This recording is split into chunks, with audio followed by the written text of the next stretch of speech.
మీరు ఆయన చూసినట్టు ఏమనిపించిందండి మీకు? దైవ స్వరూపులు అనిపించింది, అందుకని సైలెంట్ పరిపూర్ణంగా అద్భుతం పరమసత్యం చెప్పారు.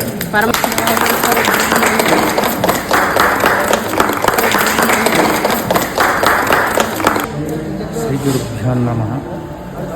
పొద్దున నేను ఈ మఠంలో కూర్చున్నప్పుడు, శంకర మఠం దాంట్లో కూర్చున్నప్పుడు నేను ఇక్కడ వర్క్ వచ్చాను, షెడ్ వర్క్ చేయడానికి.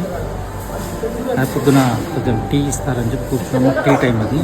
అప్పుడే పూజ్యులైన గురుగారు వచ్చారు. వారెవరో కూడా నాకు తెలియదు యాక్చువల్లీ. ఆయన ఏదో ఫొటోస్ తీస్తున్నారు అతను, ఎవరో బాగా చూశాను నేను. సో మామూలుగా అందరినీ నేను జనరల్గా చూస్తున్నాను, 4 రోజులైన వర్క్ చేయబడి చూస్తున్నాను. కానీ బ్రాహ్మణులలో అంత తీసేసి నాకు ఎదురులో కలవలేదు. ఎందుకు దూరం నుంచి చూడంగానే ఆయన కళ్ళు ఎవరు కనిపించింది నాకు. వారు రావడం, కూర్చోవడం, వాళ్ళ శిష్యులు కూడా అడగడం ఏంటి అని అడిగాను. భీమవరం మాది అని చెప్పి వాళ్ళ శిష్యులు చెప్పారు. వాళ్ళు అడిగారు ఏంటంటే, ఇప్పటిదాకా చూసిన వాళ్ళలో నాకు పెద్దగా 4 రోజుల నుంచి చూసాను. గుడిలోకి రోజు గుడికి వెళ్తున్నాను, చూస్తున్నాను, ఇప్పుడు పూజారులను చూస్తున్నాను. అంతా నాకు పవర్ఫుల్ ఎవరు అనిపించలేదు. కానీ ఎందుకో వీటిని చూడంగానే, వీరి పేరు కూడా నాకు యాక్చువల్ తెలియదు, వీరిని చూడంగానే కళ్ళలో ఒక రకమైన తేజస్సు కనపడింది. అందుకే ఇమ్మీడియట్లీ నాకు ఉండపట్టలేక నేను డీటెయిల్స్ కావాలని అడిగాను. మామూలుగా అంటే ఇట్లా అని చెప్పారు.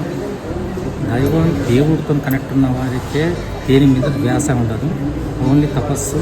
అక్కడ నుంచి కనెక్టింగ్ ఏమొస్తుందో వారు ఎదట్లా వచ్చిన శిష్యులకు చెప్తుంటారు. డబ్బు గురించి ఆశించే వాళ్ళు కాదు వీళ్ళు. వాళ్ళు చెప్పిన సిద్ధాంతంలో కనుక వీళ్ళు వెళ్తే, శిష్యులు వెళ్తే ఖచ్చితంగా సక్సెస్ఫుల్గా ఉంటారు. అది పరిస్థితి. వీరు నమ్మండి సక్సెస్ఫుల్. ఎందుకంటే నేను మా నాన్నగారు నమ్మాను, ఆయన ఉపాసకులే. ఇప్పటికైనా వెల్ సెట్గా ఉన్నాను. వచ్చిన రూపాయన నాకు తృప్తిగా ఉంది.